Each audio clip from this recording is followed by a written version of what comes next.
Bonjour Catherine. Bonjour Lilou. Une joie de pouvoir t'interviewer aujourd'hui sur nos amis les anges, que c'est bon. Merci, je suis heureuse d'être là avec toi et avec les anges. Ouais, donc tu as écrit le livre aux éditions Le Lotus et l'éléphant, réaliser votre mission de vie avec les anges, une magnifique couverture qui donne envie de le lire et le contenu est tout aussi délicieux. Donc, et ton parcours, en fait, on va en parler de ton parcours parce qu'il est fascinant, il est étonnant et en même temps, il peut nous arriver à chacun d'entre nous. Même si tu l'as vécu dans quelque chose d'assez extrême. Et puis je serais heureuse aussi, même si on peut pas tout dire sur comment contacter son ange, comment être en communication avec eux, comment recevoir ces mentors angéliques et qui puissent nous aider, nous assister dans notre vie. Donc on va parler quand même assez concrètement de comment les contacter et comment y aller et quel est l'avantage d'un ange par rapport à un autre, parce qu'ils ont chacun leur spécialité. Donc je trouve ça intéressant aujourd'hui de le développer. Mais avant tout, j'aimerais rappeler ton parcours parce que déjà, on a tous entendu ton petit accent. Hein. Tu es américaine et irlandaise. Tu as vécu dans le Bronx. Maintenant, tu habites à Paris. Tu as vécu un changement total de carrière puisque tu étais à Wall Street, banquière, dans la drogue, l'alcool, une vie où ça avait l'air compliqué pour toi de vivre, d'avancer. Et à un moment, tu as vécu quelque chose, et là, on peut dire que maintenant, tu as une vie qui a du sens et qui, pour toi, te satisfait et te remplit, et tu es en train de vivre tes rêves. Et les anges sont intervenus. Donc, ils sont intervenus de manière assez flagrante. C'est un peu ça. Après avoir écrit d'autres livres sur la connexion angélique, agir avec les anges, etc., il me fallait produire ce livre-là parce qu'il y a beaucoup de gens qui, à cet instant, se révèlent au fait que je ne suis pas à ma place. Donc, ayant passé par là, je peux partager plus facilement le parcours qui m'a permis et les protocoles qui m'ont permis de vraiment accepter, accueillir et y aller pleinement, vivre ce virage. Ouais. Parce que quand on n'est pas à sa place, ça se ressent. Ouais, ça se ressent. Et puis, c'est pas que c'est du temps perdu, mais c'est vrai qu'en ce moment, on se sent sollicité, on sent qu'on a quelque chose en nous, qui a envie de s'exprimer, et on ne sait pas toujours comment. Donc, autant faire demander un petit peu plus d'aide à l'extérieur. C'est effrayant, non, de changer comme ça, de sortir de ce nid douillet, comme tu nous le rappelles dans le livre, et d'aller vers quelque chose qui est inconnu finalement, terrifiant mais excitant. Mais c'est vrai que ça fait peur, certes. Quand on est toutes dans le doudou du lit et il fait froid dehors, on n'a pas trop envie de sortir. Mais je trouve qu'à un moment, c'est plus possible de le rester et le changement vient comme naturellement, d'une manière fluide, quand la douleur même de rester là où on est dépasse la douleur de la peur, de l'inconnu. Et c'était vraiment ça qui m'est venu. Les anges nous poussent d'aller vers la suite et d'une manière de plus en plus claire. Ça frappe, je dis toujours, ça frappe jusqu'au moment où on est forcé de dire « Ah oui, ok, d'accord, on y va. Ouais. » Enfin, toi, ils sont venus quand même, c'est hallucinant la manière dont ils se sont manifestés à travers cette femme qui est venue te rencontrer dans la succursale dans laquelle tu travaillais et qui s'est présentée avec une améthyste en te disant « Voilà une pierre contre l'addiction ». Alors qu'elle ne te connaissait pas, tu ne la connaissais pas, et d'un seul coup, elle disparaît. Oui, effectivement. Cette histoire, chaque fois que je le raconte, et même quand toi tu l'as dit, ça me donne des frissons et des larmes, parce que les anges gardiens interviennent que quand on ne peut plus et on va vers un risque presque mortel. Et à un moment, c'est mortel, la vie sans couleur. J'ai beaucoup apprécié ton livre qui est sorti, bravo. Cette idée d'aller vers une vie en couleur, cette idée d'aller vers la vie, V majuscule, live large. On va vers la plénitude de la vie. Et quand on se nie, on se déprive de cela encore et encore à un moment. Parfois, les anges interviennent là. J'ai l'impression que mes anges étaient fatigués de m'attendre et de me sauver parce que je me suis mis dans des situations, mais pas possibles, dangereuses, partout dans le monde. Je voyageais beaucoup avec la banque et j'ai fait pas mal de bêtises. J'étais perdue. Donc, quand cette dame est venue dans la banque en pleine Manhattan ce jour-là pour m'offrir une améthyste, à l'époque, les cristaux n'étaient pas au cours. Tout le monde n'en avait pas. Maintenant, c'est partout. Mais Ouais. j'avais rien. Et moi, avec ma langue de vipère cultivée dans le Bronx, je me suis présentée dure. J'étais pas dure, mais je me suis présentée quand même dure. Mais qu'est-ce qu'elle fait? Ça m'a cassé le carapace. La carapace était cassée pour quelques instants et c'est tout ce qu'il fallait pour permettre que l'ère du changement arrive. Par la suite, l'intégration de ce rendez-vous, parce que ça a mis du temps avant de s'intégrer, non? Parce qu'on voit, on comprend que cette pierre, tu as envie de la tenir, en même temps elle t'intrigue, mais tu te dis non, et qu'est-ce que c'est que ça? Et tu es dans cette dualité, et au final, combien de temps après cette rencontre, ça s'est débloqué pour toi? Quelles ont été les étapes après ça? C'est exactement ça, mais cette idée d'attirance et de la peur en même temps, c'est effectivement ça qui m'a emmené à écrire le livre, à agir avec les cristaux, parce que bien évidemment, avec un point de départ comme ça, mais je dirais, dans les 12 mois qui venaient, les choses ont commencé à changer suffisamment pour que je décroche un autre job dans une autre banque qui m'envoie à la France. Et la seule raison pour laquelle je suis devenue banquière, c'était pour venir en France. C'était mon rêve d'enfance. Et j'ai visé la banque parce que je savais qu'ils envoyaient des personnes partout. Donc, à un moment, tu as dévié de ton rêve quand même. Ben, c'est ça. Ça a été au service. Cette idée de j'ai gaspé mon temps, personne gaspille du temps. Tout enrichit. Toute couleur, ça informe, ça ajoute. Le temps que j'ai passé dans le monde de business, ça m'a donné des bases. Je reconnais comment gérer ce monde, même si je suis assez loin de la banque aujourd'hui. Tout ça a nourri le mouvement. Donc, cette idée de valoriser ces expériences, même quand on se sent perdu, même quand on ressent qu'on s'est égaré de l'alignement avec notre chemin, rien n'est perdu. Je trouve que c'est impeccable, hein? Bravo. Ouais, c'est une très bonne nouvelle. Et tu parlais tout à l'heure de ce job intermédiaire, c'est comme un bridge work. Il semble qu'il y ait des fois, on est impatient une fois qu'on a envie de vivre sa mission de vie, mais il semblerait qu'il y ait d'autres choses des fois à vivre avant même d'arriver à sa mission de vie, non? Mais c'est carrément ça. Souvent, on peut avoir une vision plus grande ou on peut avoir peur d'une vision plus grande. Et les anges, dans mon expérience, et je le vois souvent autour de moi, ils nous emmènent par le nez, pas après pas, et au bout possible. C'est-à-dire, par exemple, au début, la banque s'est évaporée au bon moment et j'ai fait beaucoup d'exercices qui sont dans le livre pour me réorienter. Et l'exercice m'a envoyé vers des cours de théâtre ici à Paris. Merci les personnes que j'ai rencontrées. Et effectivement, ça, c'était possible pour moi. Si je savais que ces cours étaient je reconnais maintenant à quoi ça servait, c'était pour me rendre à l'aise, pour me dévoiler devant des personnes, des audiences, et ça sert maintenant. Mais si je voyais les étapes par la suite, on essaye de comprendre. C'est pas moi. Ouais, on essaye de comprendre rationnellement quelque chose qui est d'un plan tellement plus grand, n'est-ce pas? Le plan de route est tellement plus grand que celui qu'on peut s'imaginer ou essayer de mettre en place. Mais c'est ça. Et on se limite, hein, en imaginant, même si imaginer pour sortir, c'est un excellent point de départ, je ne dis pas le contraire, mais chaque fois qu'on imagine d'une manière spécifique, on limite les possibilités qui sont peut-être plus vastes qu'on aurait pu soupçonner, mais vraiment. Alors dis-nous, puisqu'on parle d'anges, quel est leur rôle finalement dans tout ça? Ouais.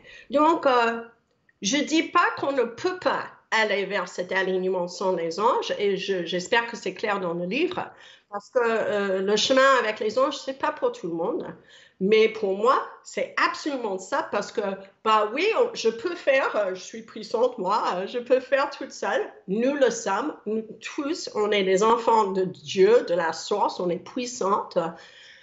Mais pourquoi le faire toute seule? Ouais. Cette habitude, je me débrouille, bah, j'ai grandi avec. Et c'est isolant. Et ça ne permet pas un équilibre de je donne et je reçoive. Et ces éléments-là sont importants pour la suite, pour notre rayonnement, pour notre joie. Et notre joie est importante pour le monde. Si vous regardez ça, bah, votre joie est importante pour nous tous. Ouais. Et les Voilà. anges, alors, eux, quel est leur rôle alors? Oui, pardon. Donc, il y a deux partenariats avec lesquels je travaille et c'est ça que je guide dans mes livres et mes stages. Première, c'est le rôle de la source exprimé en tant qu'ange gardien. Donc, l'ange gardien, ce n'est pas un intermédiaire, c'est carrément une expression de la source qui ne nous a pas abandonnés ici, même si parfois je sais que la vie fait en sorte qu'on croit ainsi. Donc, la première chose, c'est qu'on s'habitue à demander de l'aide et accepter de l'aide. Donc, ils sont là pour nous aider. Ah oui, carrément. Et donc, par exemple, mon premier livre, quand c'est sorti, avant que je l'ai terminé, j'avais la maison d'édition. C'était une de mes élèves, j'étais presque finie.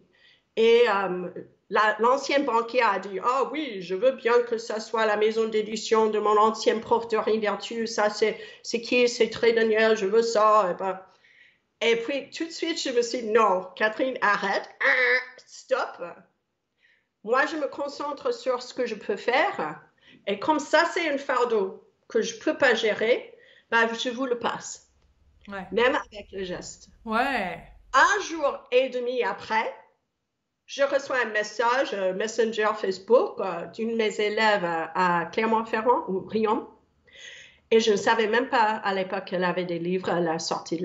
Elle a dit, Catherine, est-ce que tu as trouvé une maison d'édition pour ton livre? Mais arrête. Ouais. Et je dis rien. Non, pourquoi? Ben, j'ai parlé avec mon éditrice et elle veut parler avec toi. Ah bon? Elle est avec quelle maison d'édition? Bah oui, parce que j'ai osé. Bah finalement, c'était très Daniel, c'était même la maison d'édition que j'ai visée 2 jours avant. Mais j'ai baissé les bras et j'ai envoyé le fardeau de la vie aux anges. Donc, j'ai un pacte avec eux. Moi, je m'occupe de ce qui est possible et joyeuse pour moi. Ouais. Eux, ils s'occupent de la suite. Ouais. Mais soyons clairs, avant de parler du processus, il y a différents types d'anges. Et j'aimerais bien qu'on les décrive parce qu'ils ont l'air d'avoir une mission commune et en même temps, certains semblent là pour nous protéger, d'autres pour aider les guérisseurs, d'autres pour aider ceux qui sont dans la communication, qui sont leaders, etc. Est-ce que tu pourrais nous montrer l'éventail de talents qui existent dans nos équipes angéliques? Ben, et même ce que je propose dans le livre, dans tous mes livres, c'est limité, c'est beaucoup plus vaste que ça. Donc, j'ai déjà parlé de l'accompagnement individuel, la présence gardienne, j'aime dire, mais il y a aussi des archanges. Chaque archange vibre à une certaine fréquence de la source. Donc, bien sûr, une certaine qualité de Dieu, on peut dire.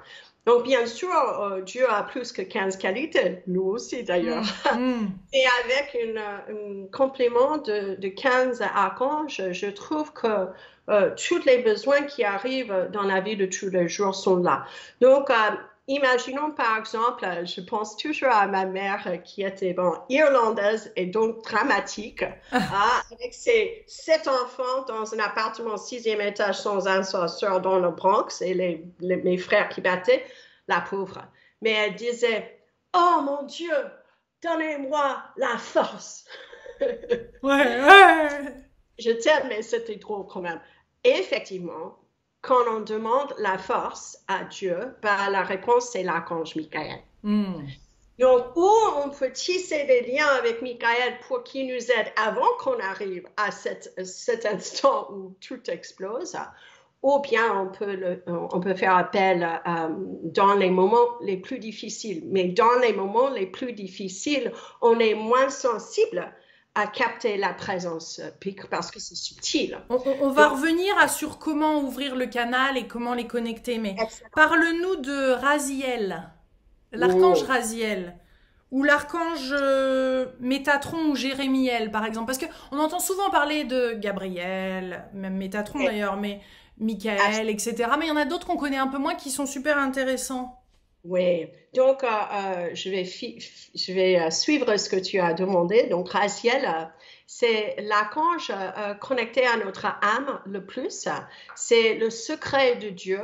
Il nous aide à des compréhensions ésotériques inclus qui nous sommes vraiment.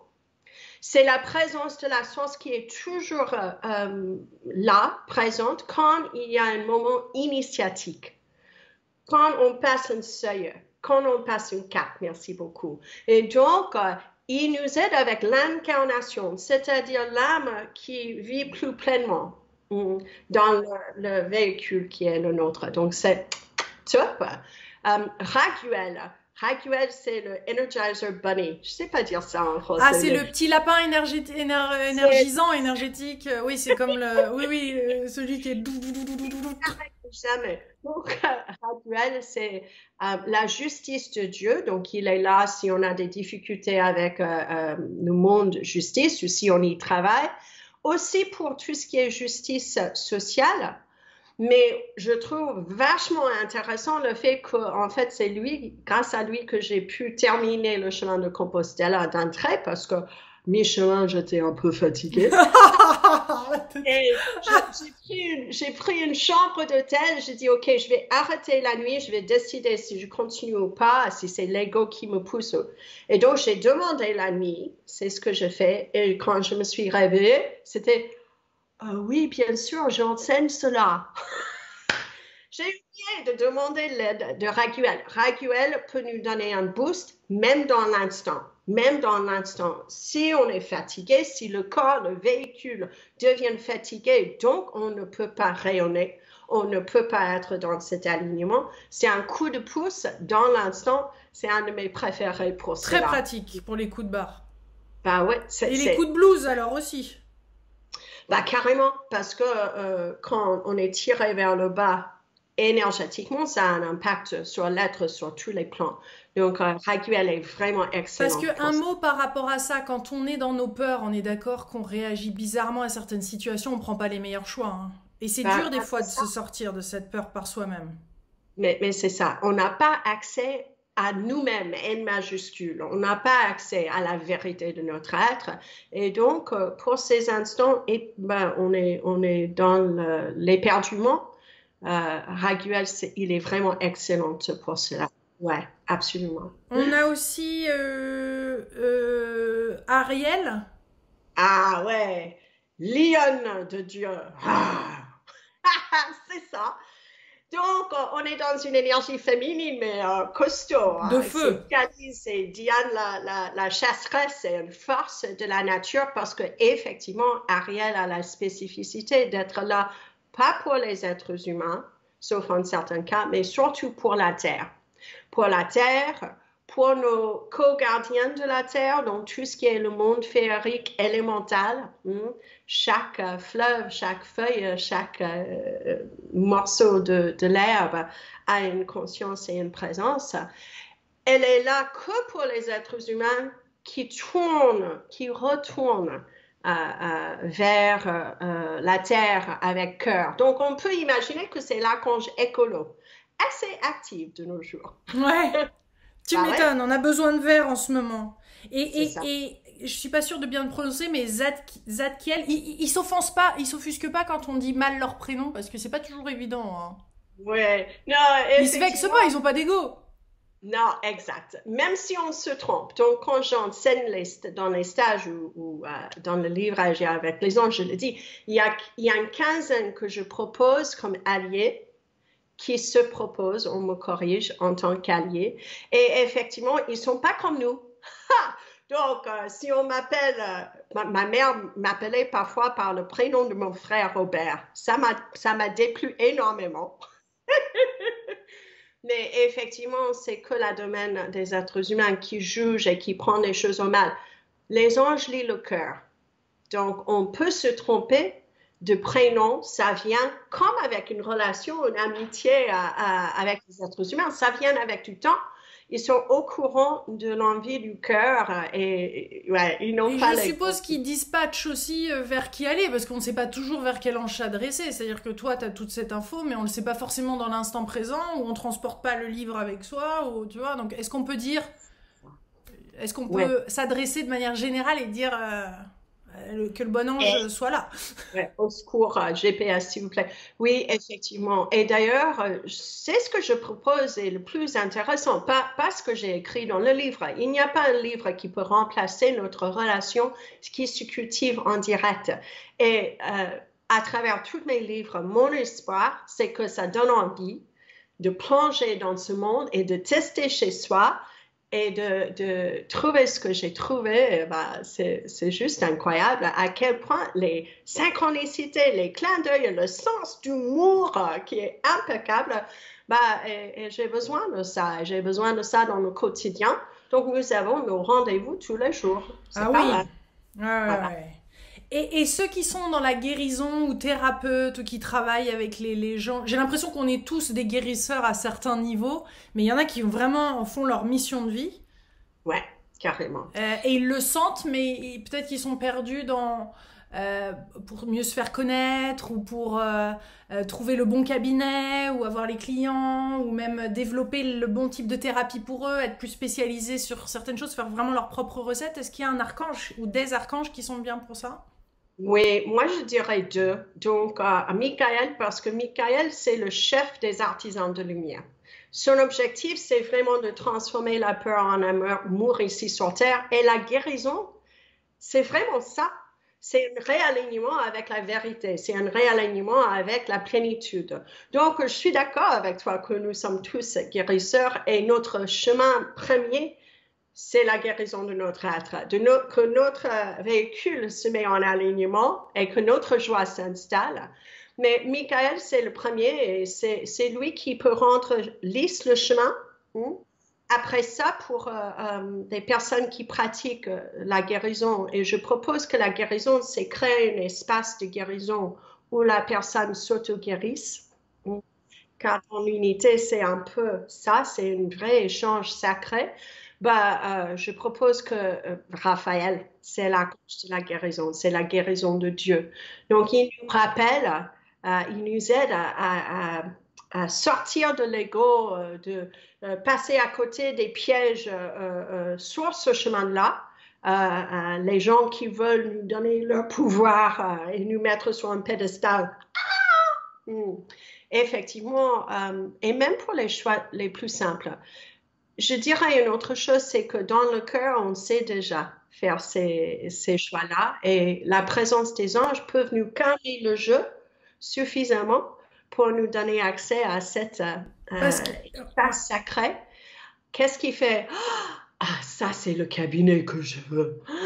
Ah, j'aime bien ce quartier. Après et avant, les gens vont profiter, et moi aussi, d'une calme, etc., etc. Bah, ouais, le chemin est tracé déjà. ouais, est-ce que c'est le même archange quand on a envie d'expérimenter de nouvelles formes de thérapie ou des soins angéliques ou des soins énergétiques ou du magnétisme ou d'autres choses à distance ou autres. Je rencontre beaucoup de personnes qui ont du mal à se décider, à choisir les bons. Il y a aussi quand même une partie des gens qui le font aussi pour les mauvaises raisons, hein. Donc comment s'orienter, comment être bien assisté par nos guides, par les anges pour choisir les bons soins, la bonne direction pour sa prochaine étape d'éveil? Oui. Donc, il y a plusieurs choses que j'aimerais bien dire. Parfois, les gens se jugent, les gens sur ce chemin, parce que je travaille que avec des gens. À la base, c'est pour la plupart des gens qui cherchent à être aidantes. Et la première chose, c'est à noter qu'il y a une compréhension dans le monde. Le monde impose cette idée qu'il y a une modalité, il faut devenir expert sur une chose. Mais je rencontre beaucoup d'abeilles, c'est-à-dire les abeilles qui vont de fleur à fleur et après ils créent leur propre miel qui est un mélange. Donc l'idée c'est peut-être ne pas se juger si le monde dit tu te disperses, bah, ok, merci beaucoup pour la vie. mais je vais continuer à écouter mon cœur parce que souvent les gens sont guidés et on trouve une fleur par ici, une fleur par là et le bouquet c'est individuel. Ça c'est la première chose que je voulais dire. La deuxième chose, c'est ce qui nous fait émerveiller le cœur, c'est toujours ce qui est juste. Soyons très clairs, ce qui t'émerveille, bon, peut-être on a des choses en commun, mais c'est pas chaque chose qui t'émerveille qui va m'émerveiller. L'émerveillement, c'est une marque de oui de là-haut. Donc, c'est déjà en nous. Et plus qu'on connecte avec l'enfant à l'intérieur, plus simple c'est. Ouais. Ouais, Ouais. ouais. Donc Donc, ça, c'est des bons indices. Il n'y a pas forcément donc un seul ange pour... moi, juste dire que la présence gardienne a été là dès le début, avant qu'on était né, au moment où la mission a été fixée. Et donc, pourquoi pas demander à notre entourage direct et continuer à tisser des liens. Par contre, pour tout ce qui est le chemin professionnel, Michael est excellente. Et si c'est un chemin de guérison, par Raphaël, il y a une raison pour laquelle ces archanges sont très, très connus. Ouais. Métatron aide aussi à la compréhension. La compréhension. Il est bien, Métatron. Hein. Ah bah, il est excellent, ça émerge de plus en plus. Métatron a la spécificité de nous aider à comprendre, car tout besoin de compréhension. Si on a une question, la réponse est déjà là, c'est sémé, mais comme tu disais, parfois on n'a pas accès. Donc, si on arrive à être dans le silence et on pose une question à Métatron, pourquoi pas avant de s'endormir? Parce qu'on peut réveiller avec la compréhension et ne pas argumenter avec les anges, c'est aussi une clé. Ils te le disent là, faut pas argumenter. Hein. Ouais. Je suis un peu connue pour ça. Non, mais si, ok, d'accord. Parce qu'ils ont toujours raison, c'est un peu chiant. Oh, j'ai dit ça. C'est correct. Effectivement, pourquoi pas demander à Métatron avant de s'endormir, comme ça, c'est pas, je demande maintenant, parce que si je suis dans une attente, énergétiquement, je repousse. Donc, pourquoi pas demander, on s'endort et on se réveille le matin avec la réponse. Ça marche une perle. Ouais. Ne me croyez pas, tester. Ouais. Tu nous parles de sweet spot plusieurs fois dans le livre. D'ailleurs, on le voit sur la 4e de couverture 2 fois. On le voit plusieurs fois dans le livre. Décris-nous ce sweet spot et en quoi c'est intéressant de le trouver et qu'est-ce qui vibre, à quoi il ressemble ce sweet spot. Oui, et merci beaucoup de le ramener. C'était une longue discussion, on n'a pas trouvé sa traduction. Donc peut-être tu auras une traduction. Non, je trouve ça le mot parfait. Bah, c'est le sweet spot, si on imagine du sport, on vient d'avoir Roland Garros, donc on a une raquette et il y a une partie de la raquette du tennis. Si la balle touche là, ça va aller loin et sans beaucoup d'effort, naturellement. Et donc, le sweet spot, c'est quelque chose qui va changer au fil de notre chemin, mais c'est la capacité de trouver le sweet spot, c'est trouver, je vais par là, ce qui semble comme chez nous. Ah oui, c'est ça. Je trouve l'alignement avec moi-même et moi-même. Dans cet instant, dans ce lieu, avec ces personnes-là. Donc, le sweet spot, cultiver la capacité de cerner le sweet spot, c'est cultiver notre GPS inné et la suite devient hyper simple.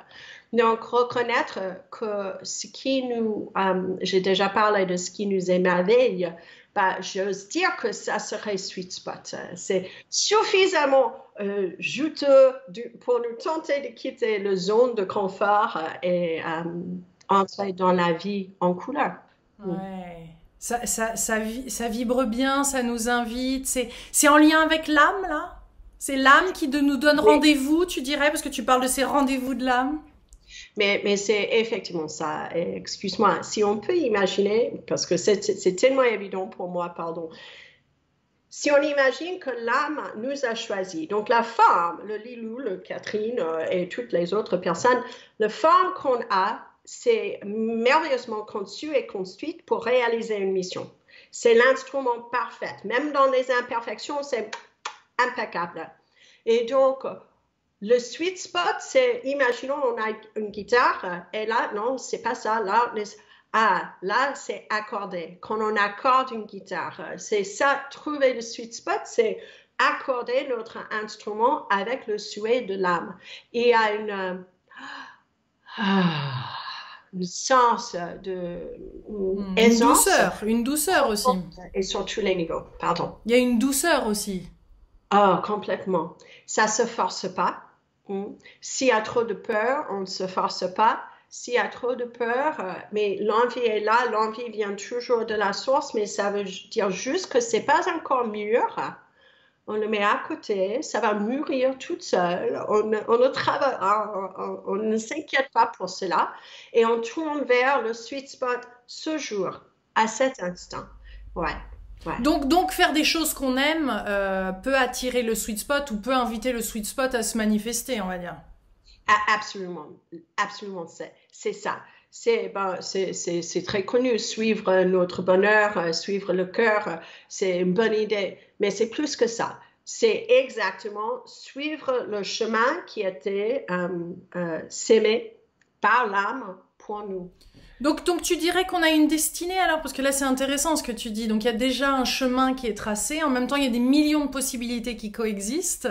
Ouais. Et en même temps, il y a ce chemin qui est presque divin, qui est lumineux, qui nous appelle, qu'on pourrait appeler mission de vie, mais on en aurait plusieurs alors. Oui, bon, c'est même pas presque divine, comme nous sommes divines. C'est carrément ça. Et il n'y a pas un chemin à suivre vers l'objectif, si on veut, hein. Mais c'était un de mes messages. Je fais des messages tous les jours sur Insta et Facebook. Et le message a été, c'était aujourd'hui, vous pouvez prendre le chemin qui est difficile ou vous pouvez prendre le chemin qui est simple. C'est votre choix. Donc, de toute façon, j'ose dire qu'il y a un certain nombre de choses que l'âme fixe comme objectif, la mission, on peut dire, c'est pour ça qu'on est né. Et à la fin de la vie, où on va avoir l'expérience de « Ah oui, c'était bien », le sens d'avoir vécu pleinement, où on aura des regrets. Il y a beaucoup de personnes qui meurent avec des regrets. Donc l'idée, c'est de vivre pleinement autant que possible cette vie en couleur, cette vie dans la plénitude, tout en sachant que le libre arbitre, ça existe. Donc, où on y va, où on reste au lit, dans le doudou, et ça, c'est un choix. À un moment que ça devienne un choix conscient et pas inconscient. C'est aussi pour ça que j'ai écrit le livre. Ouais.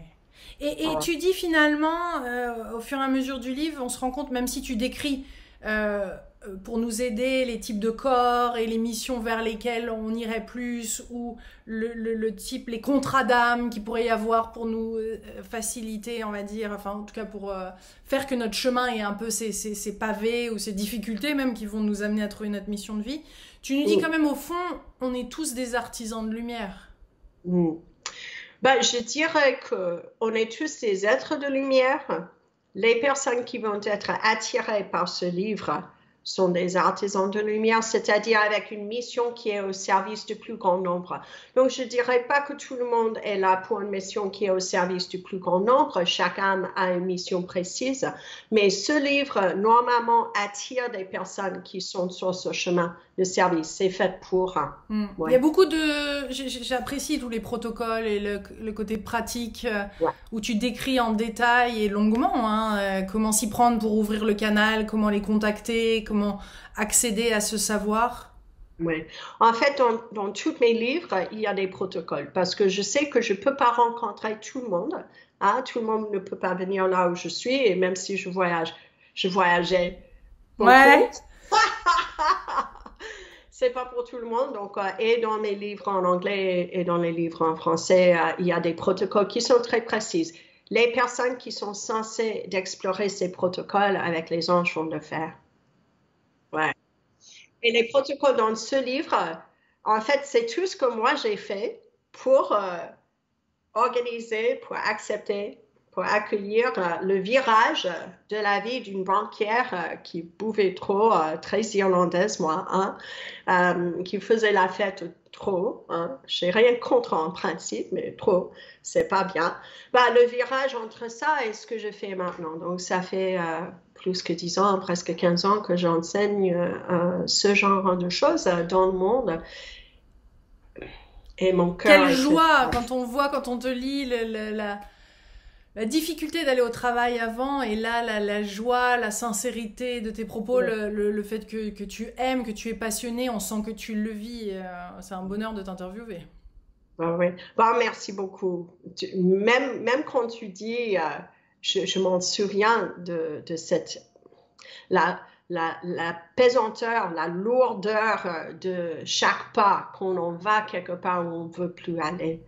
Et pourtant, tu avais ces highs avec drogue, alcool, fête, mais après ça redescend et ça satisfait pas l'âme, ça. Même l'âme, j'ai compris que même à travers ça, l'âme peut même sortir du corps parce qu'elle a plus envie de vivre ça, donc elle est même plus présente à la vie. Finalement, on devient des zombies.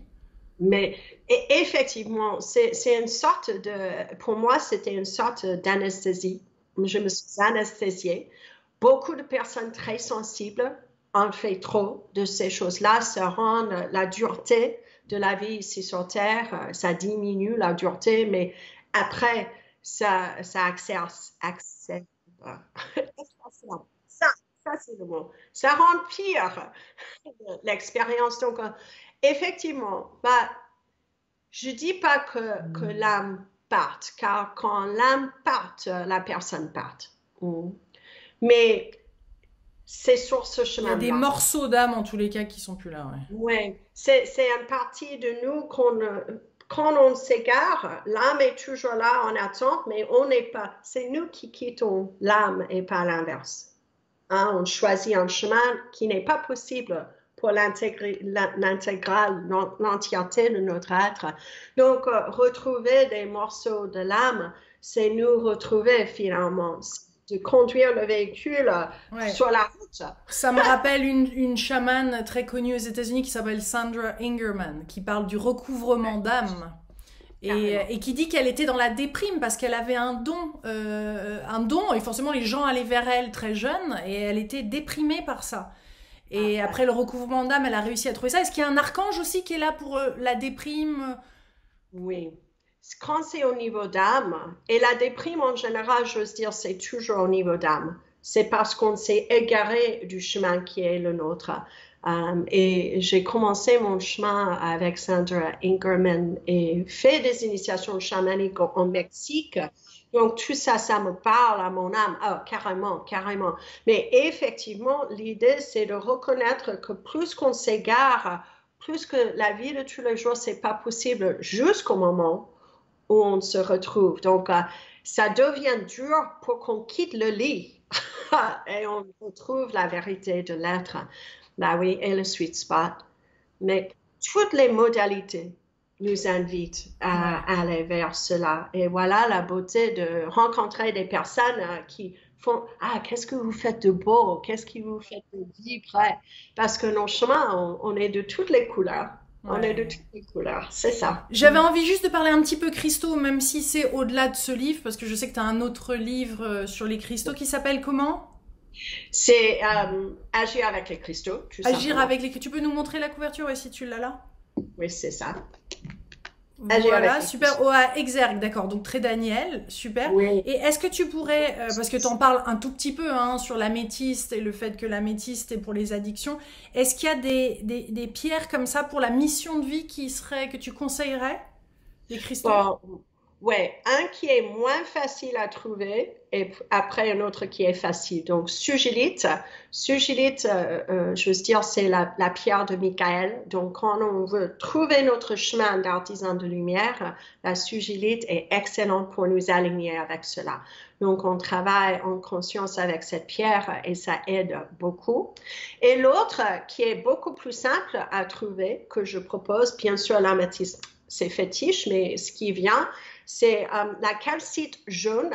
La calcite jaune est beaucoup plus disponible que la sugilite et c'est pour cultiver notre feu inné au niveau du plexus solaire. Et donc, c'est aussi ça, c'est presque comme de cire. Quand on touche calcite, c'est très très doux à notre toucher, ça attire.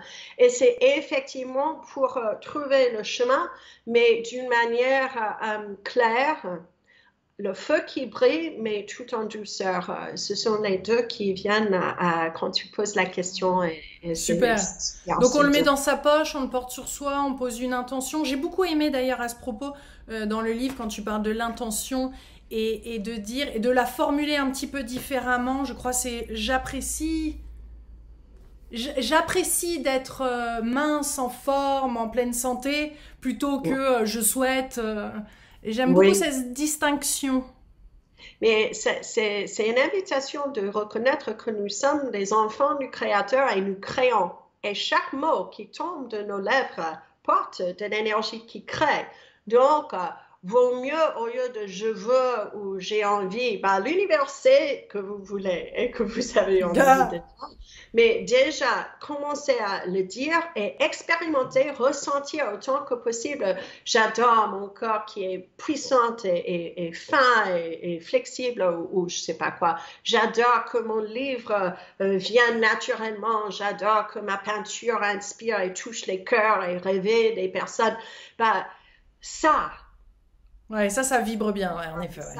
C'est ça. Ouais, c'est ça. N'est-ce pas? C'est ça, quelle joie de t'interviewer, Catherine. Thank you so much. Génial. Thank you. Merci beaucoup, c'était très fun de faire cette interview. Merci. Quand j'ai vu ton livre, de toute façon, je savais. Enfin, ouais, j'ai juste besoin qu'on me tende le livre ou de voir une photo pour savoir si ça va être une belle interview et si ça va le faire. Et celui-là, je me le réserve. Donc, merci pour ce délicieux moment. Merci et pour cet échange parce que je me réjouis, c'est la fête. Je savais que ça serait ainsi. Mais je tiens à te remercier et à vous remercier au niveau d'âme parce que ton travail, ton livre, tes œuvres, c'est tellement important pour nous tous. Merci beaucoup. Je suis face à moi et je vous salue. Merci beaucoup. Et on salue tous les artisans de lumière et on les invite à diffuser cette vidéo parce que ça fait partie des vidéos qui vibrent bien fort et haut et qui méritent d'aller aux quatre coins. Gros bisous. Merci Catherine. Merci. Au revoir. Au revoir.